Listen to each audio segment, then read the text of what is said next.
চা খেতে খেতে দেখি দাদু বাগানে গেছে ফুল তুলতে। হুট করে দাদু চেঁচাচ্ছে, তিনি তাড়াতাড়ি বাইরে আয়। আমি এবার বাইরে গেলাম। বাইরে গিয়ে দাদু দেখাচ্ছে যে ওই দেখ সাপ ঢুকেছে। আমি বললাম এই রে সাপ ঢুকেছে।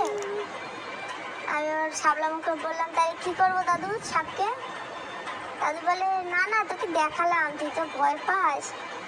তারপরে দাঁড়িয়েছিলাম অনেকক্ষণ, দেখলাম সাপটা এদিক ওইদিক যাচ্ছে, আর বেরোনোর আর রাস্তা পাচ্ছে না। সে যে দিক থেকে ঢুকেছে সেই দিক থেকে আর বেরোনোর রাস্তা পাচ্ছে না। তারপরে বাপি এলো, বাপি এসে দেখছে কোথায়, দেখছে সাপটা। হ্যাঁ মা দেখছে, মা বলছে কোথায় গেল। দেখতে দেখতে পাঁচিলের ওই পার হয়ে গেছে সাপটা, জঙ্গলের দিকে চলে যাচ্ছে। দেখতে দেখতে দেখলাম জঙ্গলের দিকে চলে গেল। আমাদের পাশে পুকুরের দিকে অনেক জঙ্গল আছে, ওই দিক দিয়ে আসে আবার চলে যায় সাপগুলো। ফাইনালি চলে গেছে, পুকুরের দিকেই চলে যাচ্ছে সাপটা।